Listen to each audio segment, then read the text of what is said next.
ebyo obibajjukizanga ng'obakuutira mu maaso ga Katonda nga Mukama waffe obutalwananga n'ebigambo ebitagasa eri abawulira.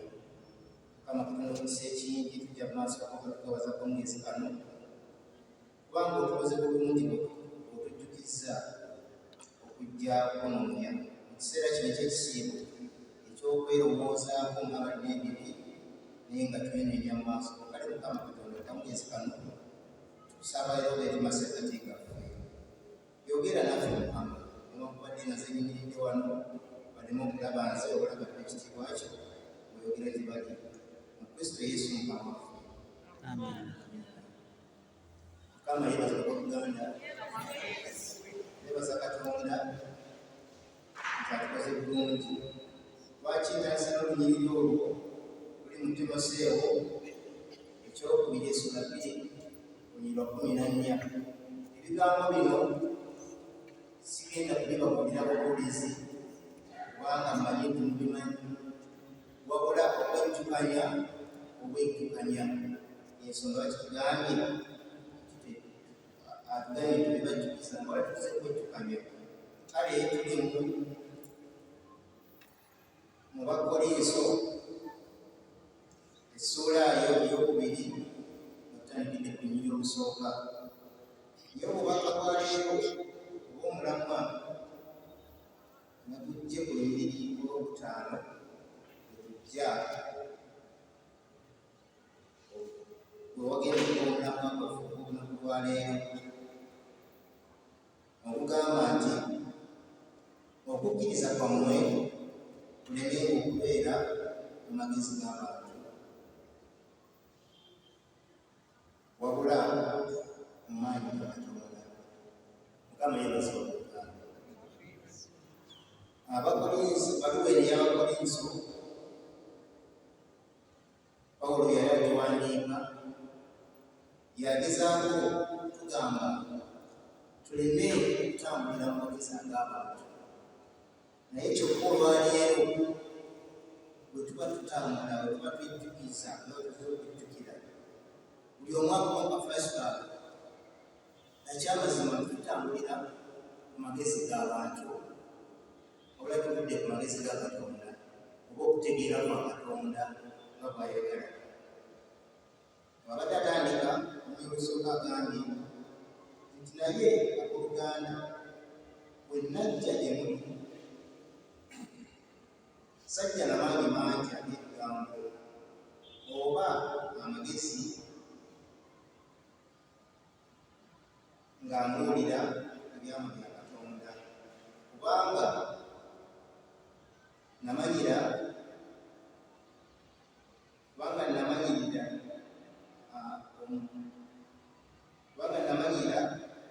obutamanya kigambo, namalirira obutamanya kigambo muno. Kale ye yamalirira obutamanya kigambo ekyawandiikibwa kino ng'akibuulira Oluganda nti amagezi ga Katonda ge gasinga byonna. Ekyokugezaako ebyokulabirako bye tulina wano kituvudde mu kutegeera kwaffe tuba mu kuyigiriza kwa Katonda netutunuulira amagezi g'abantu. Olwaleero bwe tubeera mu makanisa tetukyasinza Katonda wabula tusinza abantu. Olwaleero abantu bagamba nti nze bakyakwatabeera mu kanisa tenyuma era nze saagala kubeeramu. Era ojja kwekanga ng'abantu bafaana bwe bati mu kiseera eky'okuwulira akwata essimu n'atakwatisa kubanga ayimiridde mu maaso ge gw'atayagala. Tuli mu kutegeera okw'abantu. Olunyiriri olwokutaano tusoose ne bagambye tetugenda okuyimirirako mu kutegeera okw'abantu wabula nga tutegeera nga tuyimirira mu kutegeera kwa Katonda. Olwaleero abantu tuyimirira nga twogera nti tetukyayogera ku Katonda, twogera ku basajja ba Katonda oba abakazi ba Katonda, wabula Katonda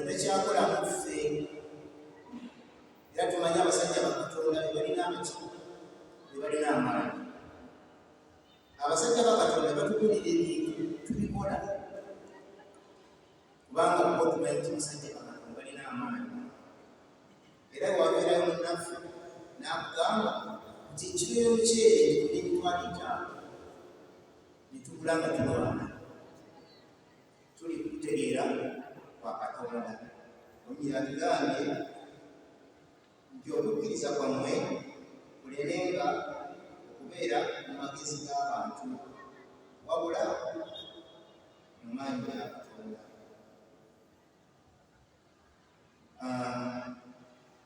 Abakolinso Timoseewo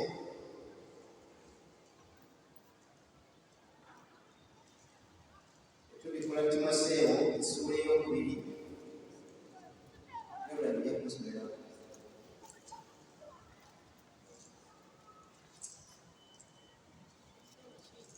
Timoseewo essuula ey'okubiri Timoseewo ekyokubiri essuula 2 lunyiriro 14.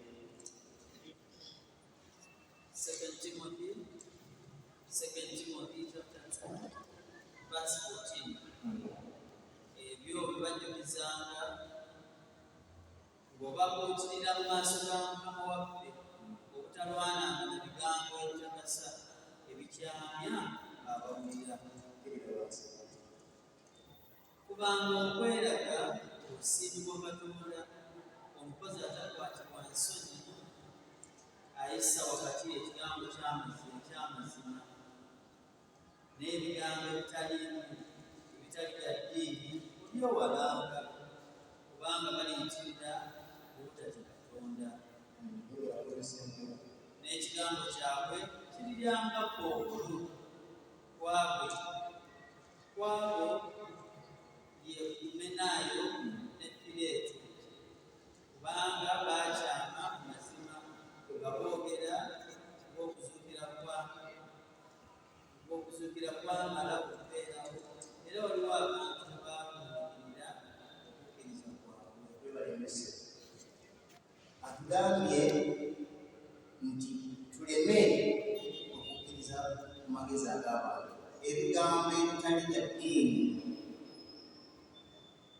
ebyo ebikyamya abalala. Naye olwaleero tuvudde mu Anglican Church ne tugenda mu makanisa amalala kubanga waliyo ebigambo ebiwoomerevu.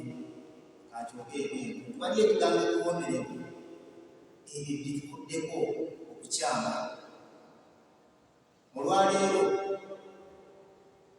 batugamba nti tuzimbe ekyaki ne batugamba nti kino kyekikulako tusoona ssente za kugula kino, naye omwana wattu tetukyafaayo kubanga tetukiwulira mu mwoyo gwaffe oba mu mitima gyaffe, tukyakiwulira nti mu kyaki wa Uganda mulimu omwoyo, era omuntu ayogera lwaddaga nti mu kyaki wa Uganda temuli mwoyo, nti temuli mwoyo. So nga Abakolinso tukongera okusoma okukkirira atulaga nti omwoyo wa Katonda y'alina okwogera naffe, so okukkiriza okutegeera kw'abantu. Kati tuzimba ekkanisa efaanana ng'eno gye tumanyi nti eribeerawo era tebayita Church of Uganda Anglican ebuna bwonna, naye olwaleero munansonyiwa kubanga mumanyi nti waliwo abagendayo ne tusinzizaayo.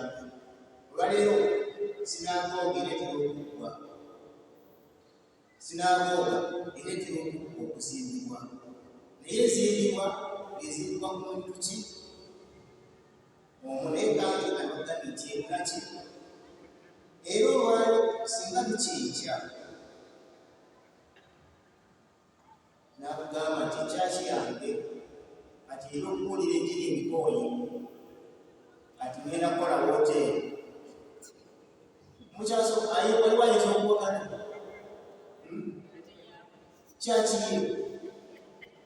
kyakiye ne bwe tunula emigaati egy'emitwalo 5 tumanyi tubigulira mu magezi agaki ag'obuntu wabula tugudde kutegeera kwa Katonda. Ebyo nene binyambako yongera okusoma okuva ku 5 Bakolinso okuli essula eryokubiri.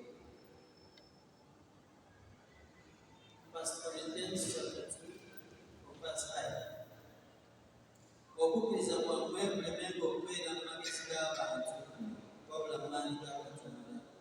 Naye amagezi tugoogera mu abo abatuukirira, naye amagezi agatali ga mu mirembe gino era agatali ga bakulu ab'omu mirembe gino abaggwaawo. Naye twogera amagezi ga Katonda mu kyama, gali agakkisibwa Katonda ge yalagira edda ensi nga tezinnabaawo olw'ekitiibwa kyaffe. Abakulu bonna ab'omirembe gino ge batategeereranga n'omu, kuba singa baagategeera tebandikomeredde Mukama ow'ekitiibwa. Singa ab'emirembe giri bategeera amagezi aga Katonda era nga baali mu magezi ga Katonda, tebandikomeredde Mukama waffe. Naye bali ku magezi agaali ga Kayisaali. Baalikulira bagasoma tuba tudde mu Matayo tusoma sitoli obulungi. Abantu abo baali mu magezi ag'abantu, kubanga oli muntu ategeera ogatandika okukugamba ng'otegedde nti oli mwana wa Katonda n'okugamba kino. Oli omubbi ali mu kkomera gwe baasiba emyaka gye gyonna n'ono mutuweegaani tyaba tuteewe balaba. Kale ago nga tuli ku magezi ag'abantu, kubanga amagezi ag'abantu galimu obukyayi, galimu okweyagaliza, galimu ebintu bingi. Amagezi ag'abantu kyetuba tugamba tutambule mu magezi aga Katonda. Naye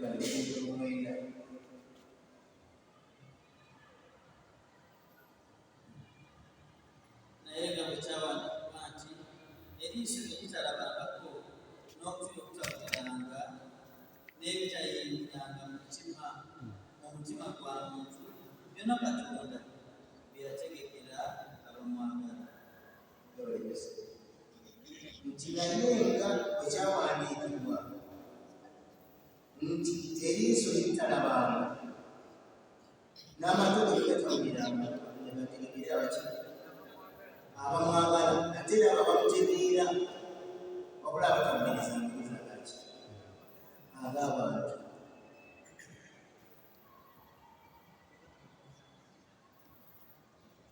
Olw'okukkiriza ekitugamba nti n'okwogera twogera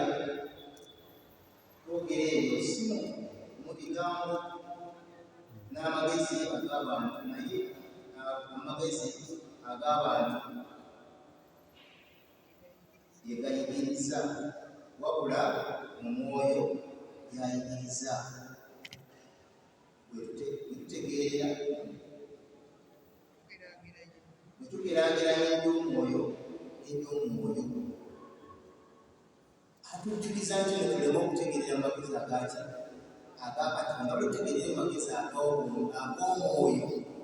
Oyo mwoyo gwo ebiseera ebisinga obungi weewuunya mwana wa Katonda nti mwoyo ayogera naffe, naye ebiseera bwe tutumuwuliriza.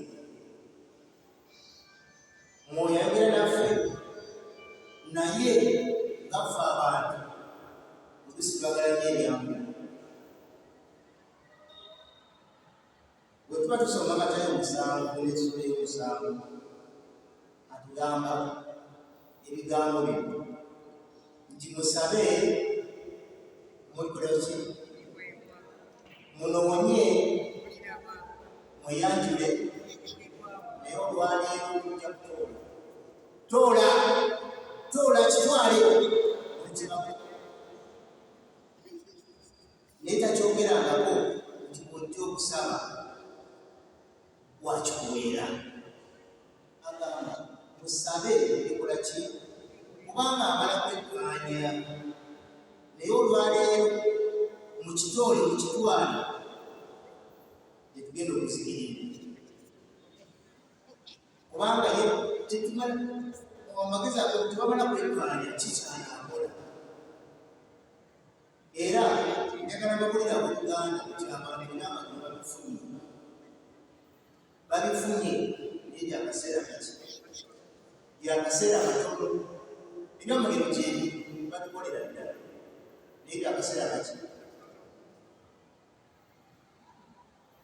kubanga bo baagala kitole kitwale n'olabye ddala ngaolya kibaka bakimukasoka naye ngaatugamba musabe mulimwebwa munoonye muliraba muyanjire mulikulirwamu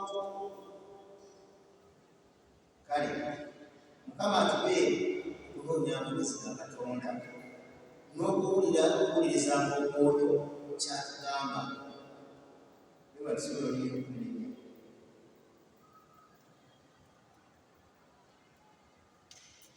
naye omuntu ow'omukamuka takkiriza byamwoyo gwa Katonda kubanga byakusirisiyali era tayinza kubitegeera kubanga bikeberwa na mwoyo. Omuntu ow'omukka ogukka nga ffe tuli wano toyinza kutegeera bya Katonda okuggyako ng'oluŋŋamiziddwa Mwoyo Mutukuvu osobola okutegeera ebya Katonda.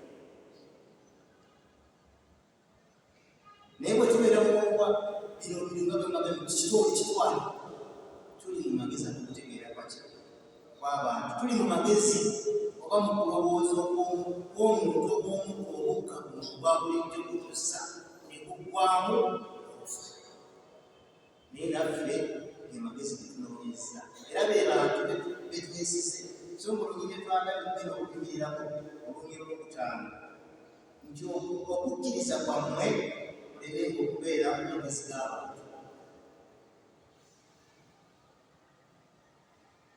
Kyavudde tugamba lunyiri olw'14 nti naye omuntu ogukka takkiriza mu mwoyo gwa Katonda tasobola kulikkiriza.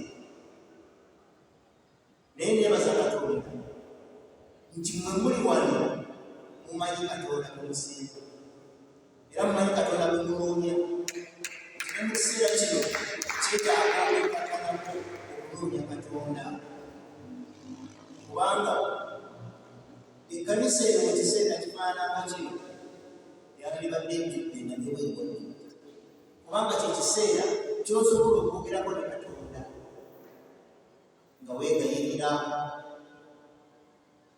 Naye tuli ku magezi ag'abantu. Olunyiri olwono nga tusemerayo lugamba nti kubanga ani eyali ategedde